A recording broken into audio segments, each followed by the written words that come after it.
carga temática es abusiva, perdón, abusiva, tóxica. En los grupos ya que eso ya este segundo tema ha quedado confirmado que tratar todos estos temas que son ahí de identidad, de integración, formas de integración, transformación de integración, son 4 clases en una tarde, es criminal, antipedagógico. Así que quiero anunciarles y ojalá aprobar que me voy a dedicar, salvo hoy día que es un resumen, como siempre, pero ni siquiera haciendo resumen se logra disminuir la carga de mi tiempo. A partir de la próxima semana voy a tomar el tema más importante y lo voy a desarrollar con ustedes a fondo, ¿sí? Y los otros temas ustedes lo revisan, no hay problema.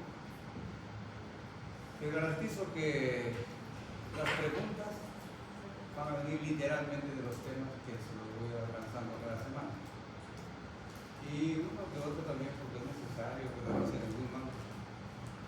Denme una revisión por ahí, por favor. Un poco ligera, quisiera, pero y si pueden acceder a otras literaturas, adelante, por ejemplo, porque no todos los temas del sílabo están en el mundo, interacciones, por ejemplo, no hay. Revisen por ahí que consigan pegar, Katzman nos va a ayudar. Entonces quedamos así con nosotros, ¿no? De igual manera creo que ya les dije la vez pasada, si no lo confirmo ahora, ya está decidido, solamente se van a tomar 2 exámenes teóricos para homogeneizar la evaluación de todo. Vamos a hacer exámenes diferentes para un grupo y otro examen para otro grupo. Eso no es nada sano. Muy bien, entonces,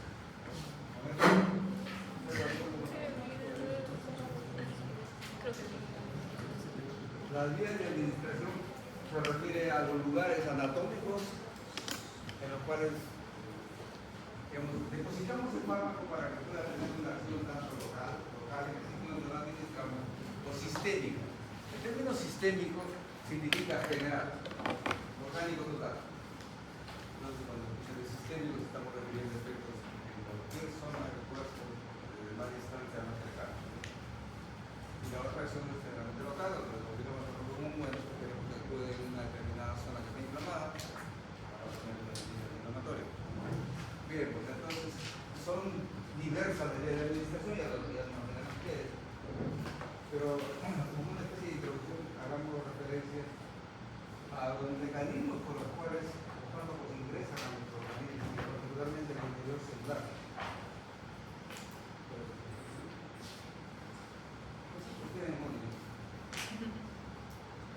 Estas quizás que dicen que son inteligentes, porque la inteligencia que lo usa, no la pensaron. No funciona esto tan sencillo. Ahí falla de mi aparato, no sé qué lo usamos. Bueno, no lo usamos. Entonces hay mecanismos pasivos, transporte especializado, procesos especiales como la endocitosis, la exocitosis, el uso de biológicos y de liposomas. Los pasivos, como ustedes ya los conocen, porque si no son mecanismos que no necesitan consumo de energía. Simplemente aprovechan condiciones particulares de la membrana celular, como la liposolubilidad, por ejemplo, para que pueda pasar por la transporte especializado ya necesita un intermediario que le llamamos transportador, que simplemente le da mayor liposolubilidad al fármaco para que pueda ingresar al interior. El transporte activo es cuando se necesita energía, fuerza, que tiene que ser el fármaco para ingresar al interior de la célula. La endocitosis y exocitosis significa la expulsión o la incorporación, si quieren ustedes, el tragarse el fármaco, la célula tiene que tragar el fármaco, y eso lo hace mediante ruptura de la membrana celular temporal. Se abre la membrana celular y se vuelve a cerrar después. Entonces le llamamos rotura de la membrana celular. Los ionóforos son moléculas pequeñísimas, hidrofóbicas, lipofílicas por lo tanto, que incrementan la permeabilidad de la membrana al medicamento. Y los liposomas ya son estrategias, en verdad, que ocurren naturalmente en el organismo, pero la mayor parte terapéutica son sintéticas. Son pequeñísimos globitos, digamos, donde está la molécula medicamentosa. Y que está sirviendo para terapéutico, por ejemplo, de problemas de cáncer. Es una terapia moderna que ahora y es muy eficaz.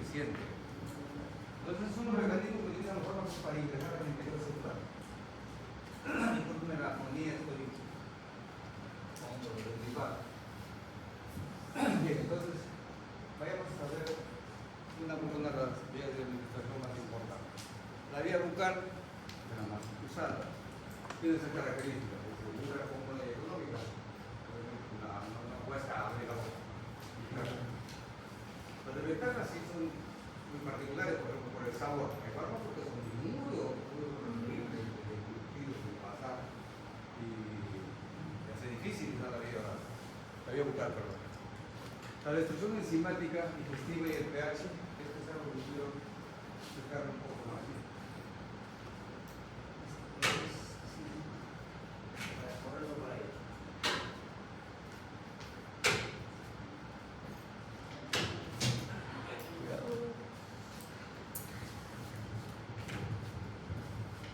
Pizarras inteligentes, ¿no?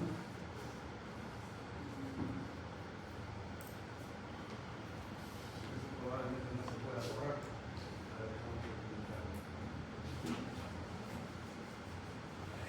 Siento mucho que hace con buena voluntad.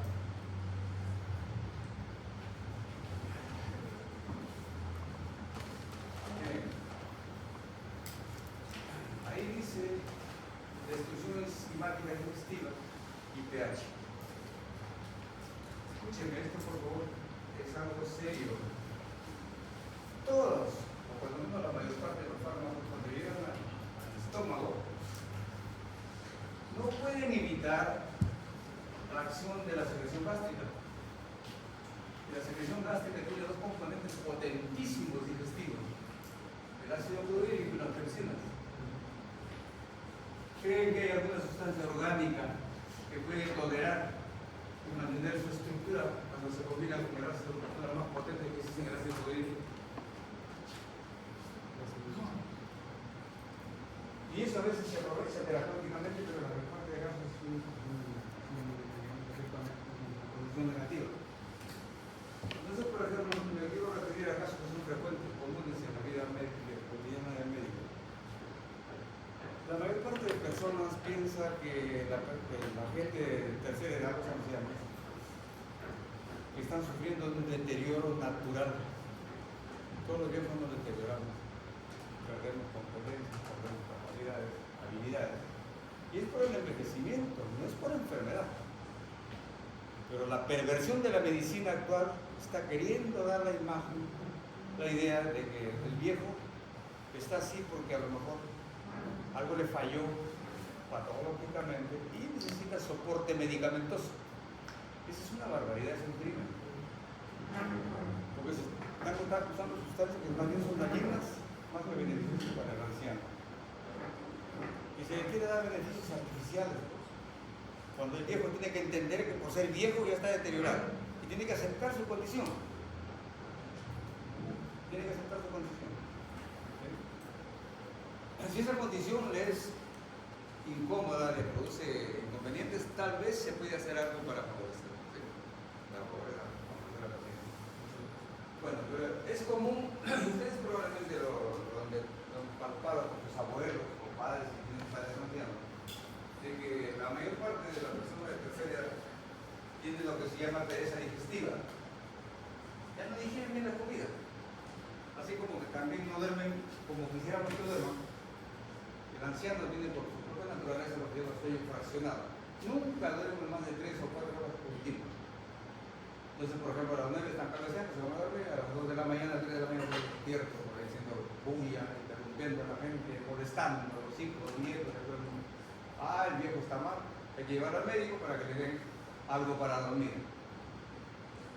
Eso es, por favor, salvaje. Y bien, para el asunto de la pereza gástrica, lo llevan al médico y sabe que mi papá, mi abuelito, se distiende, ya no acepta toda la comida, ya deja de comer, incluso se produce náusea y se queda distendido con malestar gástrico. El médico inteligentísimo, o sea que tiene una sola neurona parece, dice, ah caramba, claro, pues, eso es dispepsia. Y la dispepsia se puede manejar fácilmente, jóvenes, con enzimas digestivas. Y encuentran ustedes en el mercado farmacéutico Digestase, Lopancin, Gelopanclat, Digesin, Digestase, no sé qué digan los productos que se deben dar al anciano para que lo tome con la comida y pueda digerirla. Bien, Sale el paciente con checo y no necesariamente, porque ni se da cuenta de lo que va a hacer. Y se va y comienza a tomar su digestivo. Bien.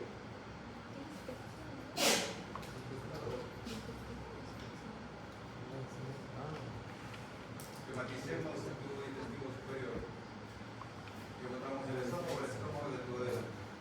La mayor parte de todas las sustancias se absorben en el intestino delgado. Poquísimos en el estómago, ¿verdad? Se absorben mínimamente en el estómago, sí hay, pero la mayor parte se absorbe en el intestino delgado.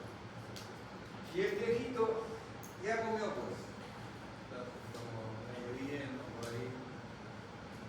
Acá. Muy bien, y como no puede digerir esa comida, por lento, y el médico inteligentísimo le ha recetado digestivos. Entonces viene la capsulita del digestivo por acá, otra por acá, y se espera de que esta enzima digestiva se ponga en contacto con la comida y lo comienza a digerir lo que el paciente lo aprovecha.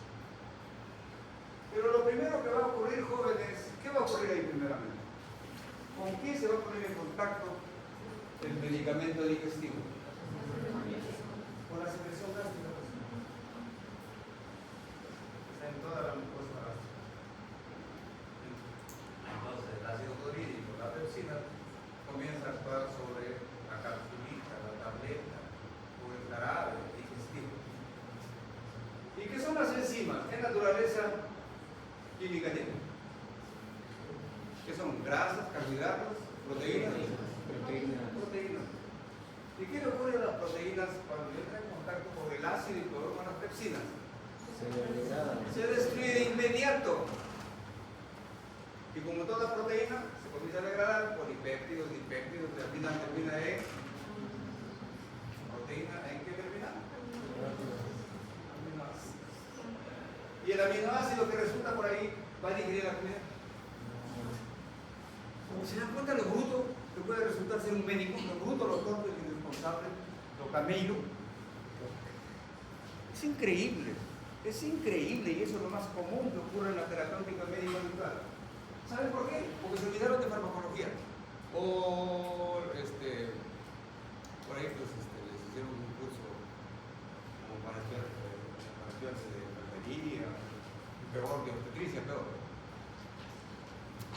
Jóvenes, por favor, hacer un criterio con base científica. Es un fiasco usar el preparador. La enzima digestiva lo describe en un automédico de igual manera. Como una gran parte de medicamentos precisamente no se pueden administrar por vía bucal, pues son destruidos por el jugo gástrico. La mayor parte.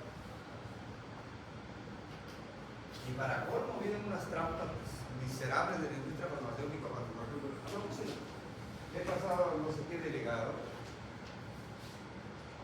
un libro de los crímenes de la industria farmacéutica. Ojalá se los haya compartido y se lo comparte con todos los para que vayan a enterarse de lo que hace la industria farmacéutica para corromper y embrutecer al médico y que le sirva como un ganado que le lleva sus medicamentos a comercializar. Eso es aberrante, necesito. Ubíquenlo. Por que les pase, enviado con mucho aprecio para ustedes. Bueno, entonces, ¿qué ocurre? Miren lo que hace la industria farmacéutica. Por medio de su visitador, de su representante, va a los consultorios, su servicio de doctor, doctora, como gran parte del medicamento produce irritación gástrica, eso es en parte cierto. Dice, en mi laboratorio, esté preparado. Lo ha envuelto, la molécula del medicamento lo ha envuelto en unas pequeñas, como decir, membranas de gel, un artificio tecnológico, que no sé si será cierto. Pues viene cápsulas de liberación prolongada, otras tecnologías ahí extraordinarias, y tienen microporos, que por la superficie del fármaco se va liberando milimétricamente el fármaco para que actúe y que no pueda ponerse en contacto con la mucosa gástrica, porque le dice indirectamente que el daño que le puede hacer a la mucosa gástrica, la irritación gástrica que produce algunos medicamentos, los hay, lo hace directamente, supuestamente lo hace directamente. Entonces, con esa recubierta entérica ya no le daña la cápsula del estómago. Oigan, ese es un contrabando miserable, porque el AINE no daña la mucosa gástrica porque se pone en contacto, lo rasguña, lo muerde, lo patea, lo pincha. No funciona así la irritación gástrica. ¿Saben cómo funciona? Absorbiéndose primero, pasando al torrente sanguíneo y sistémicamente va y inhibe la producción de prostaglandinas gastroprotectoras. Un elemento de defensa extraordinario que tenemos en la mucosa gástrica es que ahí se producen prostaglandinas gastroprotectoras y eso emite el daño de los medicamentos como los AINES. Esas prostaglandinas, pero como el AINE los bloquea todas las prostaglandinas sabidas y por haber, el estómago se queda desprotegido. Así producen daño los antiinflamatorios como la aspirina, no porque se ponga al lado de la mucosa y lo queme, lo irrite. No, tiene que absorberse, pasar a la circulación sistémica e inhibir las prostaglandinas gastroprotectoras. Entonces, ¿de qué sirve esa recubierta entérica? Un cuento miserable. Vayan dándose cuenta de todo lo que hace la industria farmacéutica para entorpecer al médico, para embrutecerlo mediante artificios pseudocientíficos que le presentan, ¿sí? Como beneficios de un laboratorio. Bueno, luego dice presencia de alimento y otras cosas. Eso me hace remarcar lo que ya les he dicho. Siempre reitero estas cosas. Los alimentos, por favor, se combinan con los medicamentos, quieras o no, si están ahí en el caso de llevar. E interfieren, cuando menos de manera mecánica, la absorción del medicamento. Se mezcló, pues. No es lo mismo que el medicamento esté como en molécula pura, que se va a absorber con facilidad, pero si está mezclado con alimentos, particularmente con alimentos grasos, la digestión se enlentece y se arrastra como contenido inservible y se elimina por la deposición. Como corolario, por favor, y regla que no debe dejarse de tomar en cuenta, los medicamentos deben darse por vía bucal con estómago vacío. Esa creencia torpe, dinosaurica que hay por ahí en los naturales que tienen que tomar con alimentito, con lechecita para que no pasen los puntos rojos, es pésimo, es una brutalidad eso. Por favor, ¿sí? Entonces, repito, idealmente los medicamentos tienen que administrarse en la vía bucal con el estómago libre de comida, libre, estómago vacío. La vía sublingual, creo que ya la conocen,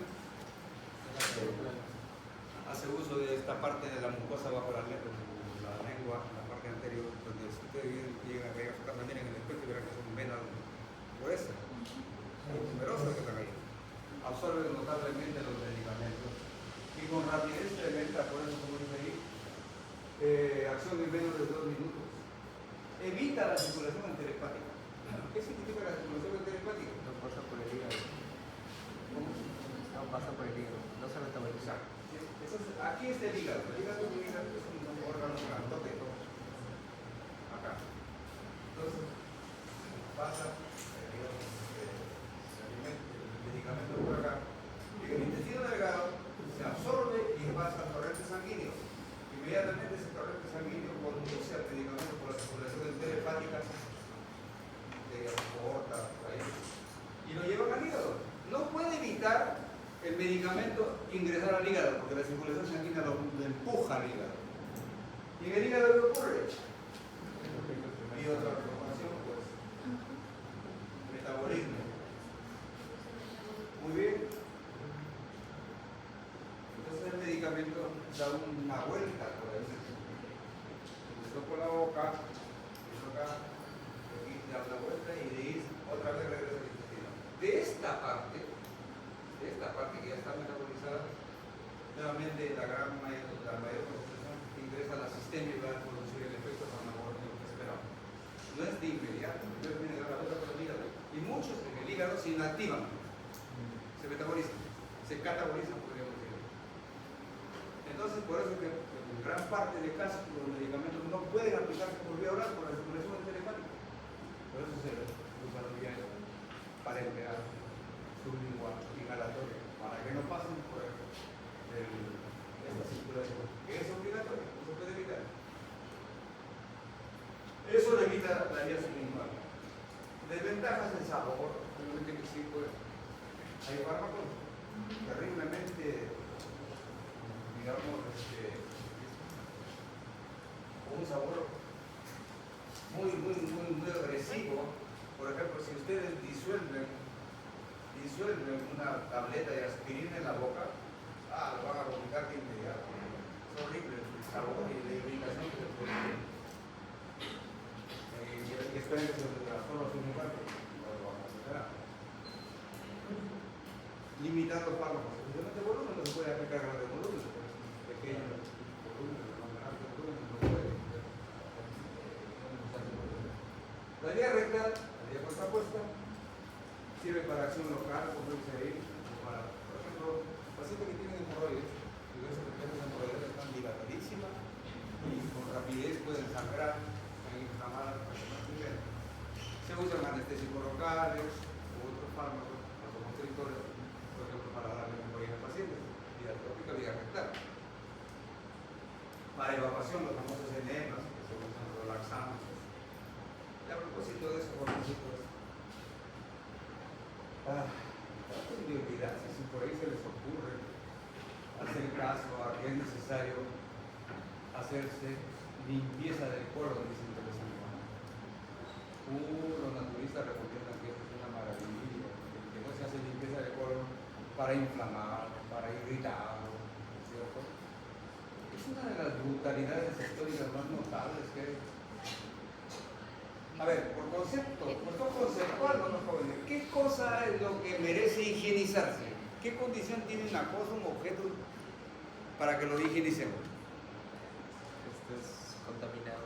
Debe estar contaminado o debe estar sucio, ¿cierto? ¿Y quién me dice que el colon está contaminado o está sucio? Porque tiene heces. Las heces no son su contenido natural. Entonces le está ensuciando al colon, a su receptáculo natural. No, pues si las heces estuvieran en la piel, estuvieran en otro sitio, le está contaminando, pero en el colon no. Entonces debemos higienizar, limpiar el colon. Eso es tremendamente cavernícola, pues. Esa es herencia de la edad de piedra. Pero que muchos, especialmente en los pueblos, lo usan muchísimo. Antes era peor. En todas las casas había los famosos irrigadores. A lo mejor en alguna casa de ustedes, si tienen ahí abuelitos por ahí, van a encontrar un frasco de metal, un tubo de metal, con sus mangueras, ¿sí? Y sus cánulas. Unas cánulas violadoras. con llavecillo. Con llave todavía. ¿Qué hacían? ¿Saben lo que decía la gente? Y esto era cotidiano. Y a todo el mundo le probaban ese veneno. ¿Y saben que utilizaban? Como laxante, increíblemente. Jabón desde de pepa, jabón bolívar, lo hervían y lo hacían en solución, llenaban el pomo, el tarro, eso que diablos le podemos llamar, lo colgaban en un sitio y al paciente adentro con una cánula.